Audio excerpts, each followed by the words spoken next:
ერთი ვიდეო მინდა შემოგთავაზოთ ალიონასი. მე ალიონას ერთ-ერთი ვიდეო დავდე, სადაც ალიონა ყვება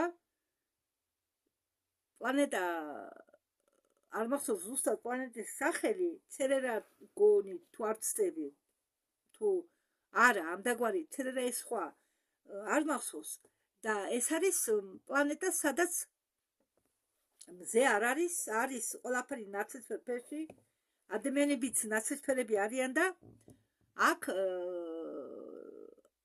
დაფუძნებულია სპეციალური სკოლა, მკვლელების სკოლა, სადაც ავარჯიშებენ მომავალ მკვლელებს, დიახ, და იქ ალიონა მოყვა თუ რატო უშვებენ ამას ყველაფერს. გალაქტიკური ალიანსი და გალაქტიკური ფედერაციები რატომ უშვებენ ამას? საქმე იმაშია, რომ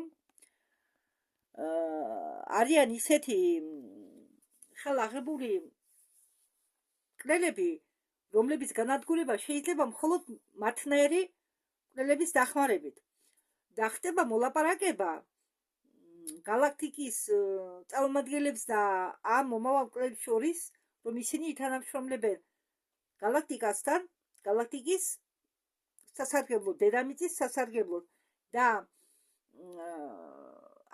რომ ამათ ასწავლიან ყველაფერს, რაც კი საჭიროა და წარმოგიდგენიათ, ვარჯიშები ხდება ამ პლანეტაზე, ამ ბაზაზე დაქირავებული, მომავალი დაქირავებული მკვლელების მოსამზადებელ ბაზაზე რეალურად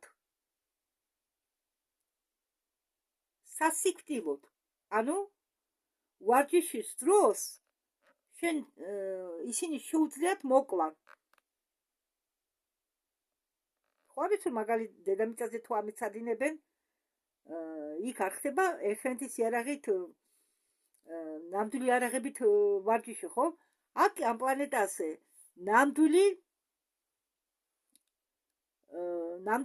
ნამდვილად ხდება ყველაფერი, ვარჯიში ქვია, მაგრამ სინამდვილეში გადარჩენაზე აქაც ეს ვარჯიშები დაკავშირებული და შენ უпроსტად მკვლელი მომავალი შეუძლიათ მოკლა ამ ვარჯიშების დროს და პასუხს არ მოთხოვენ არავის. რატომ და ასეთია იქაური კანონი. ხომ გამიგეთ მე რას გულისხმობ? და ამასთან დაკავშირებით ალიონას მოვიდა ინფორმაცია. მე თავიდან მეგონა ეს განმეორებითი ვიდეო, მაგრამ მე მივხვდი რომ ასე არ ყოფილა. და მე ესე იგი უბრალოდ ვივართო ვიხსენებთო ჩვენ ამბებსო მომავლიდანო და უცებ მეო გადამიტანესო იმ პლანეტაზე, სადაც ეს დაქირავებული მკვლელები, ბანდიტები ვარჯიშობენო. ხო, და კიდევ ერთხელ გვახსენებს ალიონა, რომ იმ პლანეტის ცხოვრები, ჰუმანოიდები გამოიყურებიან როგორც ადამიანები კი, მაგრამ ვერცხლის წყლის ფერი აქვენ. მე ნაცრისფერები ვთქვი, მაგრამ უფრო ჩამოგავს თურმე ვერცხლის წყლის ფერს. ყველას გაქვთ სახლში ძველი გრადუსები, რომელშიც ვერცხლის წყალი ასხია. და ის ჰუმანოიდები, რომლებიც იქ არიან, იგინი ჩამოგავენ რაღაცით ადამიანს. მე ვეკითხები მაგათ, რატომ გამახსენეთო ეს ამბავი თქვენ ახლა მე?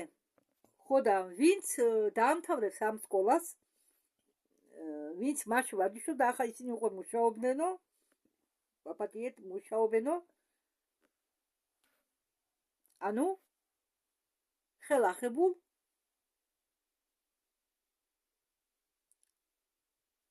ჰუმანოიდებს ხელახებულ წარმომადგენლებს ეძებენო და ანადგურებენო. მონადირეობენო ასეთ ადამიანებზე.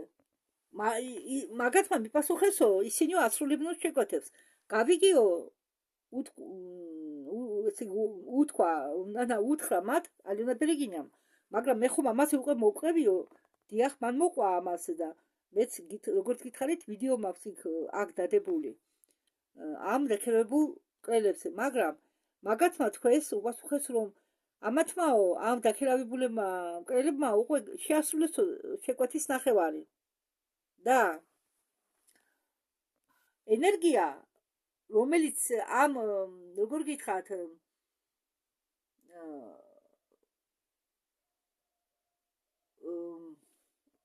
და ამ გაბრაზებული ბრაზის ენერგია, ეს ბრაზის ენერგია, აგრესიის ენერგია, რომელიც გამოიყო ამ პროცესის ჩატარების დროს, ანუ როდესაც მკვლელების შეკვეთებს ასრულებდნენ, ეს აგრესიის და სიბრაზის ენერგია, რაც ნიშნავს ასევე დანგრევის ენერგიას, ხო? ეს ენერგია წამოვა როგორც სამართლებრივი ენერგია, წამოვა ტალღებად, როგორც სამართლებრივი ენერგია. ხომ გესმით ჩემი? და ახლა ადამიანებს დაეწყებათ ამ სამართლებრივი ენერგიის აქტივაცია. მძინარეების სამეფო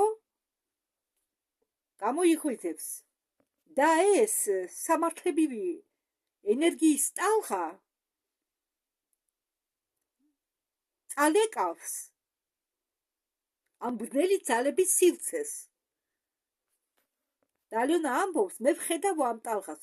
მართალია, ალიონა ბერეგინია, ამდაგვარი გოგონები, როგორც ლეტალია, ისინი ხედავენ წვრილ დონეზე, ხედავენ ყველაფერს. და მე ვხედავ ამ ტალღას და ცოტა ეს ხურდება. და ამიტომ მედიტაციების და სეანსების დროს ალიონა ცდილობს მოიხსნას სამკაულები, რადგან სამკაულები ხურდება მასთან ერთად და უწვავს კანს. წარმოგიდგენთ, ამ ხლა ენერგიებს ატარებენ ესენი თავის საკუთარ თავში. უნდა გაატაროთ, ხო? და ამდაგვარი ტალღები იქნებაო ბევრი, როგორც ცუნამი, ისე შეგროვდებიანო და დიდი ტალღით წამოვლიანო და წალეკავენო, როგორც ცუნამი, ლეკავსო ხოლმე სანაპიროს. მაგრამ ეს სამართლებრივი ენერგია აგრეთვე შეეხებაო იმ ადამიანების გულებს და მხარს დაუჭერენო და გაყვებიანო ამ ენერგიას. ეს ენერგია შევა ურთიერთ კავშირში ტვინთან და რაც დაკავშირებულია ეპშტეინის საქმესთანო, მაგათმაო შავი საღებავით წაუსვესო კვადრატები და სვესო დახატესო კვადრატები და ჩვენი სიბრაზე იმის გამო, რომ ჩვენ გვიმალავენ ინფორმაციას ეპშტეინის საქმესთან დაკავშირებით, ეს ყველაფერი, ხო, და თუ ამ ინფორმაციას გაასაჯაროვებენო, ეს სამართლებრივი ენერგია ამას გამოყვება უკან. ოლგა ტანიდა არის აქაც ოლგა, მაგრამ იქ ქვია ტანიდა, იქ ყოფილა ალიონა ბერეგინიას დაამკვიდრი და აქანეთები არ არიან, მაგრამ ნახეს ერთმანეთი, მესამედაც უნახია, იქაური მომავლიდა.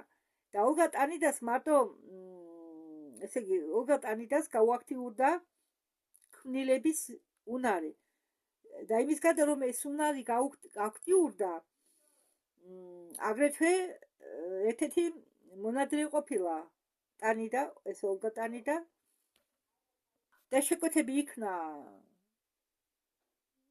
შესრულებული და ეს ყველაფერი მუშაობს პარალელურად, ხო, რაღაც ენერგია მოიხსნა, რაღაც ფარდა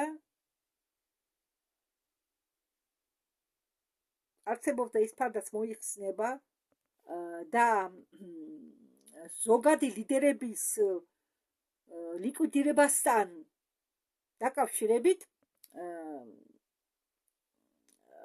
ხდება, ხო, და მოიხსნებაო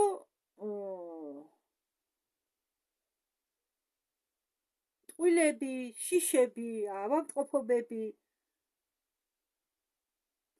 ის არეულობა და გაუგებრობა, რაც ახლა ხდება, მით უმეტეს ეპშტეინის საქმესთან დაკავშირებითო. ეს არის მხოლოდ პირველი ტალღა, შემდგომში უფრო ძლიერი ტალღები წამოვაო. ბნელები ლიკვიდირებას გაუკეთებენ ბნელებს. ხო, და მე ახლა შემომითვალესო რომ პრინცი გარი ეკუთვნის დრაკონიელებს, ეკუთვნის მართლ დრაკონებს, აგრეთვე ჩვენთან რომ არის პრინცი გარი, იგივე გენრი, დიდი ბრიტანეთიდან ლიკვიდირებულია. ის სასამართლოზე არ გაიყვანეს, მას უცებრე ადგილზე გაუკეთეს ლიკვიდაცია და ეს გარი იყო შეკვეთილი გალაქტიკური ფედერაციის მიერ. მადლობთ ყურადღებისთვის.